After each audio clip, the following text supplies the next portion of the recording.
Hey everyone, welcome to this week's exciting lecture video, and it actually is going to be really exciting, I think. So this week, Brady had a question for me, and he wanted to know about walking bass lines. So I hadn't really planned on having that be part of the thing this semester at all, but I think it would be beneficial for all of you to spend a little bit of time thinking about building some bass lines and how we do that. So that's what it's going to be today. And hopefully I can demonstrate some things and show you some different ways of doing it. Basically, the way that I learned how to walk bass lines on piano is just by doing it, trial and error. Nobody ever taught me how. I never asked questions. I just tried stuff. So I would encourage you to do that. And I'll show you kind of the way that I went about it and talk about that. Before we get into that though, the performance video or bit of me playing for this week, is kind of a unique one. A good friend of mine from Colorado, he, kind of put it out there on social media that he was going to be writing pieces during this time when we're all kind of stuck at home. He wanted to write pieces of music for people to play. So I asked him to write one for me, and he did. And so that's the video that I submitted for you guys to watch. That I am giving you guys to watch this week. It's basically, and I'll put it on, the link will be on Blackboard, and I will also upload the score so you can look at that. But it's a through composed piece with an A section and a B section. And then as you'll notice in the performance notes, you play the A section and then you have, it just says free improv and then the B section. So there is a freely improvised part in the middle. So I just thought you would find that maybe interesting in what I did there. I woodshedded this tune a little bit yesterday and woodshedded it for about 5 minutes today. And then I did 2 takes of it, and the one that's uploaded is the second take. So yeah, I hope you guys dig that. And if you have questions about it, let me know. I went into the improvised section with no game plan whatsoever. So I thought I was maybe going to utilize some effects on the keyboard, which I did end up doing, but I didn't know if I was going to feel like doing that or not. So that was kind of left up in the air. So I just kind of went for it and did what felt right in the moment. So I hope that this week's video is helpful. And as you can probably guess, your assignment this week is going to be bassline related too. So, okay, let's get down to the keyboard.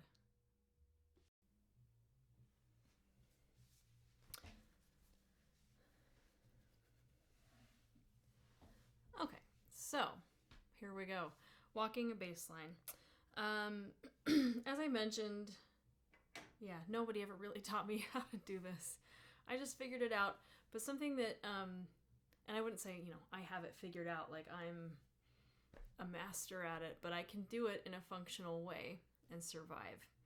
And that's really the thing you need. And it's a good skill for all of you to have.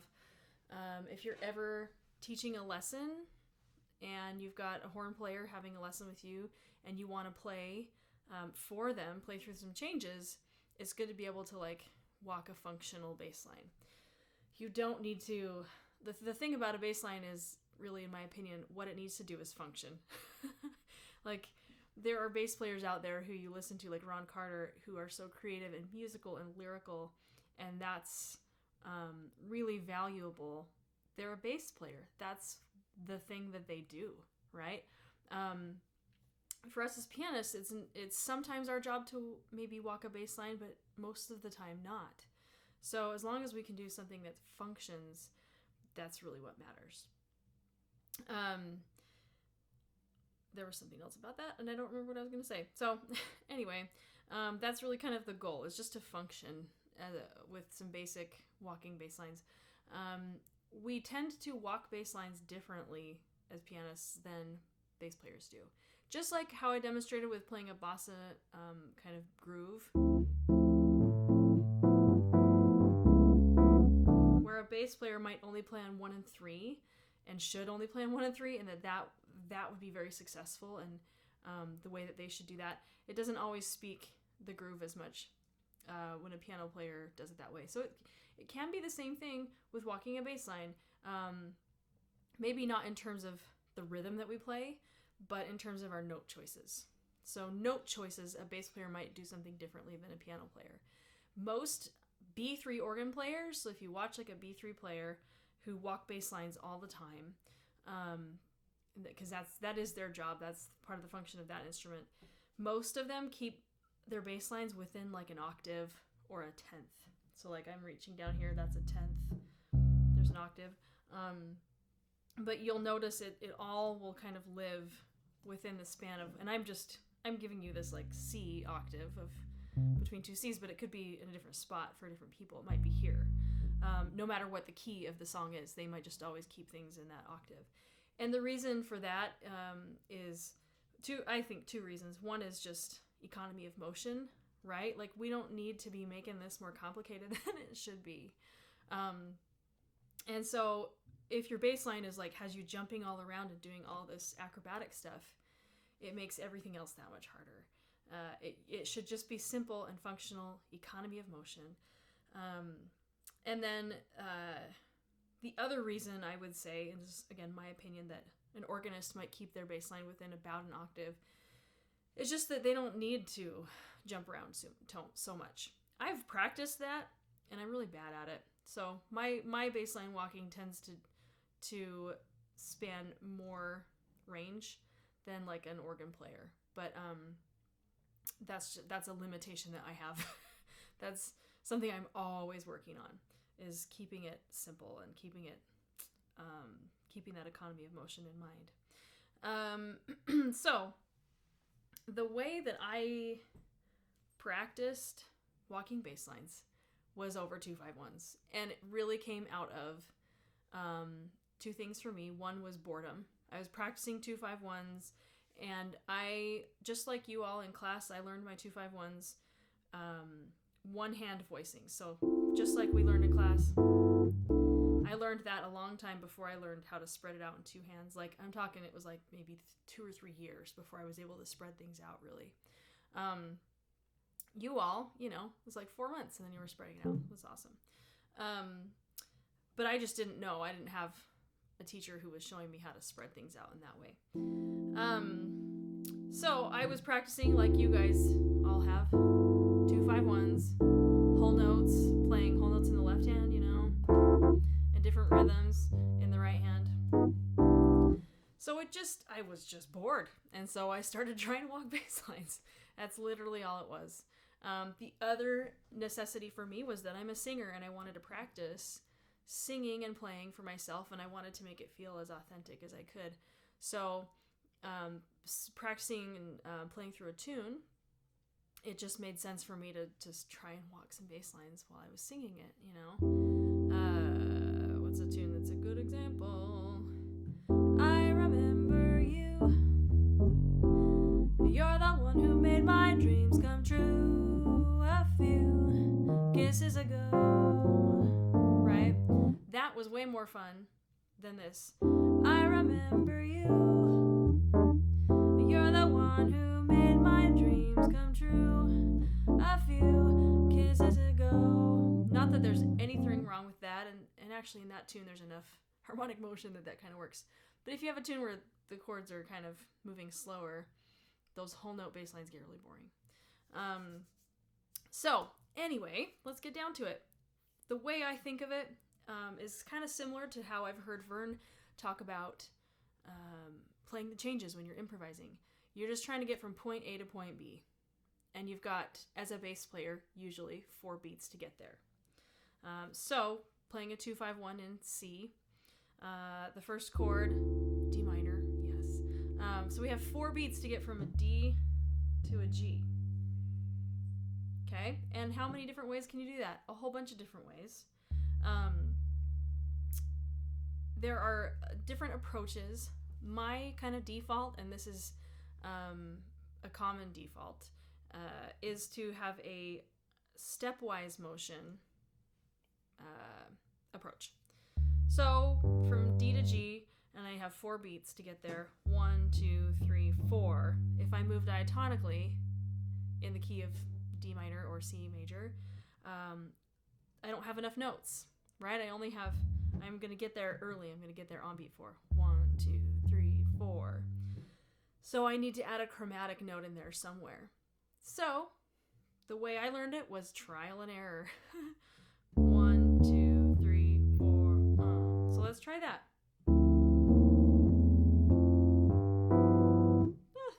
I mean, it's not horrible. It works. It functions. I'm going to try using this chromatic approach note here instead. Okay. I like that better because you hear that kind of T-do thing happening in the bass line. But you know what? They both function just fine. So you'll hear this way more often than this. But that doesn't mean that second one, that the one with this chromatic note here, doesn't mean that doesn't work. Doesn't mean it's wrong. It's just not as common. It's not what we're used to hearing. And also, if you think in terms of jazz language, this one has if we're thinking like we're approaching a G7 chord, we have the dominant 7 and the major 7. So it's kind of like that bebop, the major bebop scale, right? That has both 7ths in it. Or sorry, the dominant bebop scale has both 7ths. So you can think of it that way if you want. I just think of it as chromatically approaching the next note. Okay, so there we go. Now I have, again, 4 beats to get to a C. Well, if I keep going up, I have the same problem. I need a chromatic note in there somewhere. So I can try this.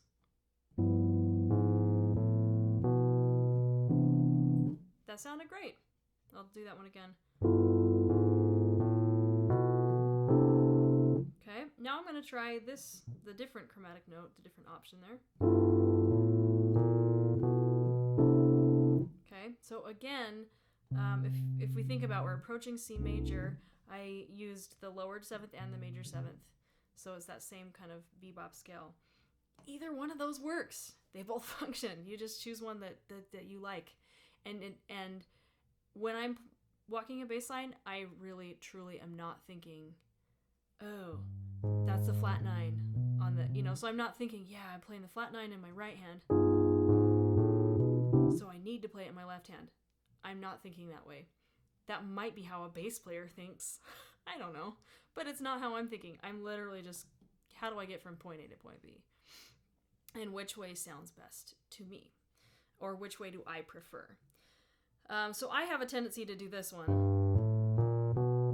But that's just me. So that whole bass line would sound like this.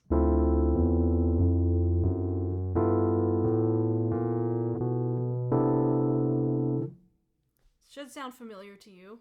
And if anything, just because you've probably heard me play that bass line 100 gazillion times. But also, I mean, that's a really common way to chromatically approach those roots of the chords. There's another way, though. Let's see. So if we're still going to do this. Now, let's say to get to the C, I want to go down. Well, if I go diatonically, I have the right number of notes. Okay, so that would sound like...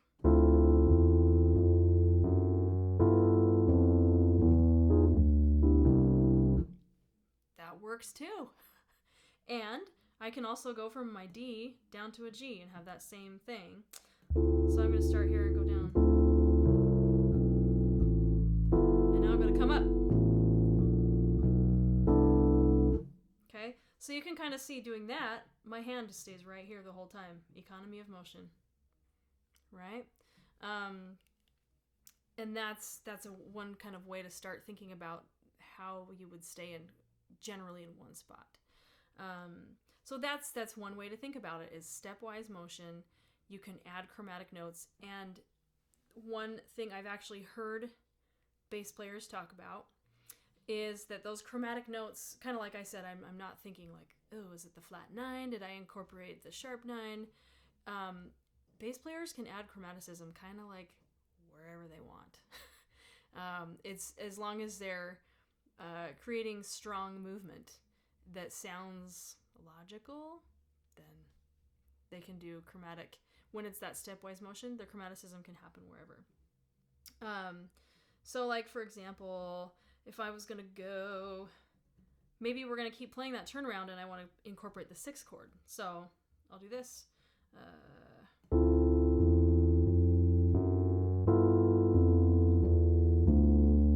Now I got to get down to an A, or up to an A, but I'm going to go down. Well, I definitely don't have enough notes in between them to stay completely stepwise. So what if I just go in closure and I used some chromatic notes? That works. Maybe I want to go approach this higher A. Okay, so I could play like a really vanilla sounding C triad to get to that A. It's not bad. It's just a little vanilla, but actually it's not bad. Instead, I might, like, okay, I'm thinking ahead, and I need 3 notes in between those 2 notes. So I'm just going to jump and make it work. I played an F sharp, right? That works just fine. Let me try the F natural, which is in keeping with the key of C. I'll do that again without my right hand. I don't like it as much. You know? Okay, so then now I can keep going. I can keep going up to my D.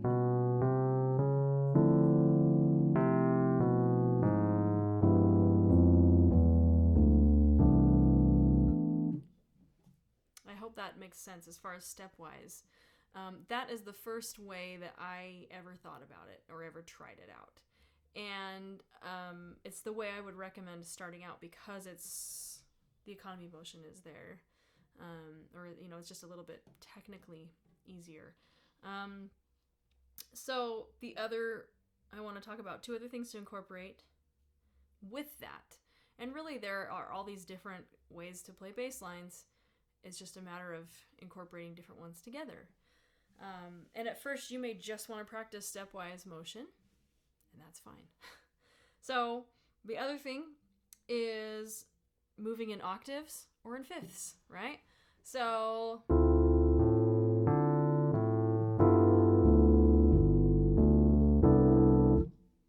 that functions. That totally functions.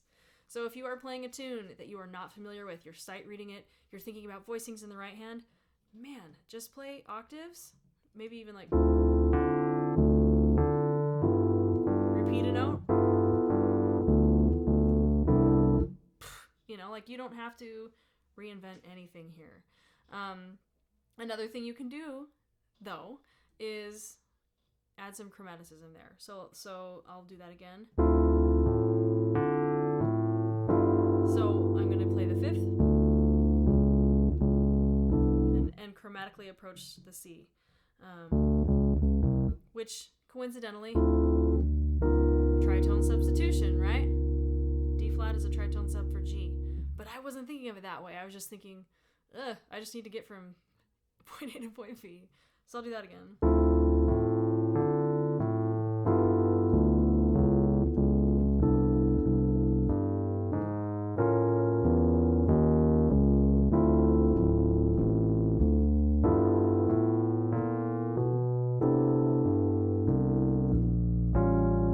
So incorporating different things. And that kind of 1-5-1-5 thing is something I tell younger bass players to use a lot if they haven't had very much experience creating their own bass lines yet. the tendency is to want to arpeggiate the chords.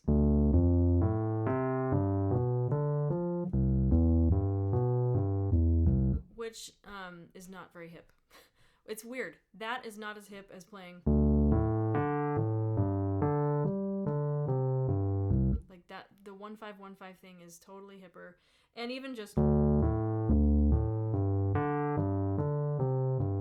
anything that you can do to keep the quarter note consistent. That's the most important thing about any bass line when you're playing a swing groove, right? Is this consistent quarter note, or if it's in 2, if the bass player is playing in 2, the consistent half note. But really, we're just talking about playing in 4 right now. So that consistent quarter note, it also could mean repeated notes.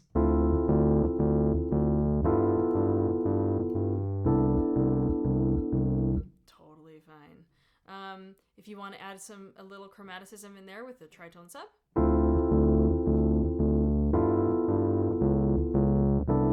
Notice I didn't change anything in my right hand when I played the tritone sub. You don't need to, right? That's a lot of altered tensions on a D flat chord. It sounds awesome. Okay, so chromatic or a stepwise approach using diatonic and chromatic notes, playing in fifths and or octaves, repeating notes. Okay, that's I would say your bass building blocks. Particularly as pianists, when we start arpeggiating those chords, what it ends up sounding like is Boogie Woogie, because that is literally what a Boogie Woogie bass line is, you know? And I hear that a lot on blues from bass players and pianists.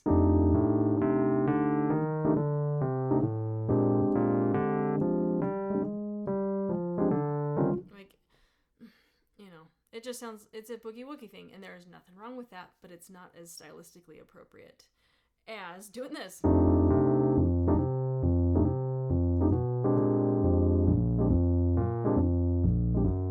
Right? I know that wasn't exactly like the form of the blues, so you don't need to like jazz police me on that. Okay, cool. I don't want to make this too long. I hope that helps. The boogie woogie thing, I would just say avoid arpeggiating the chords in that kind of holistic way as far as arpeggiating the whole chord. You can arpeggiate parts of it though. That's totally legit. But this kind of gives you a good starting place. And I like to do turnarounds where I am playing the 6th chord. But you don't have to add that in. So let's just try that. Playing like E flat.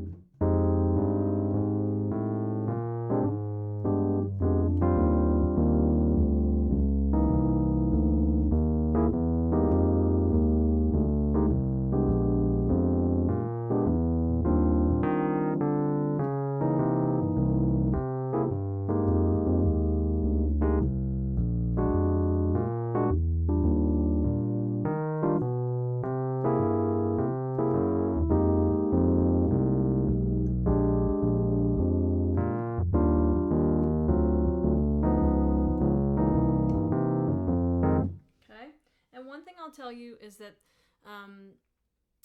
for me at least, doing this, walking bass lines and being in charge of that part of the thing, of the music, really helped and continues to help me to hear and play chord substitutions like tritone subs.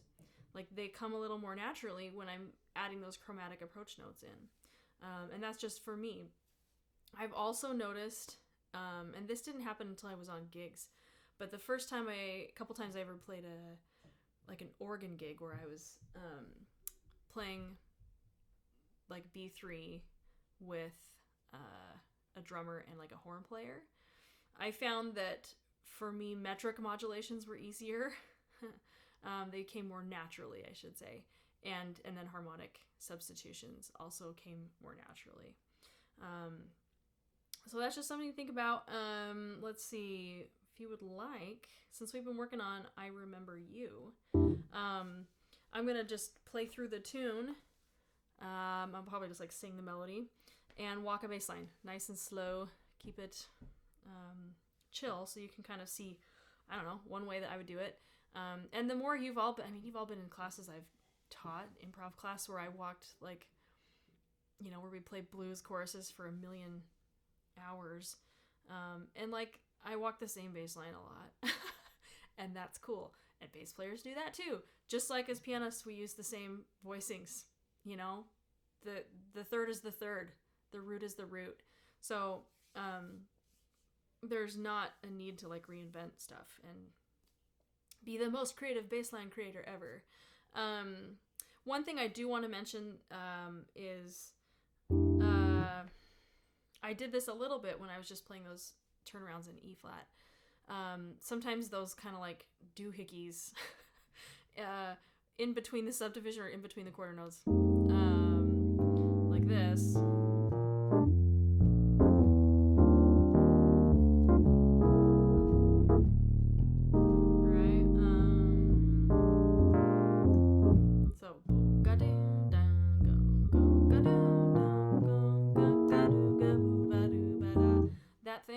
Don't worry about it. A lot of times, I've actually had this happen with so many students who are excited about playing bass lines, and what they want to do is that. They want to play those doohickeys. And that's like the thing that they think is going to make their bass lines hip. And this happens with bass players too. I need to do that because it sounds hipper, it swings more. And as you all know, it doesn't swing at all unless you're playing it in the subdivision. And if you can't play me like some steady quarter notes with forward motion, it doesn't matter what doohickeys you add in between, it's not going to swing. So don't do it until it feels natural to you, you know. And me demonstrating it, like right now when I play this tune, you'll hear me do it. It's another one of those things I think pianists can get away with sometimes more than bass players. But I would just tell you to err on the side of not doing that. Unless it starts feeling really natural to you. And that was how I did it too. I didn't start ever doing that. I never even thought about it until it just started happening. So, okay, so here's I Remember You.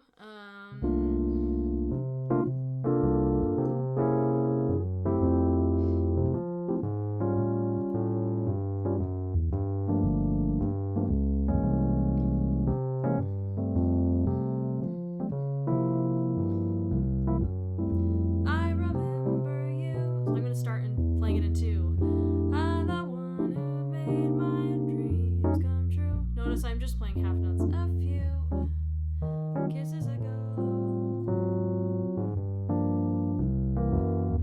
I remember you. Now going for you're the one who said I love you too. I do, and didn't you know? I remember too a distant bell. The stars that fell like rain out of the blue. When my life is through and the angels ask me to recall the thrill of it all, I'm gonna tell them I remember you. So, you can notice how many times I make a leap and then approach the next note by a half step above or a half step below.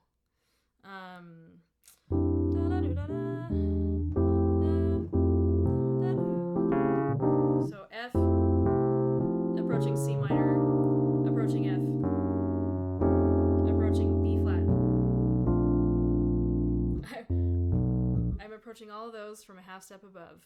That's just, I'll do that again. F major. Oh, sorry, I went like this. Approaching F. Approaching B flat.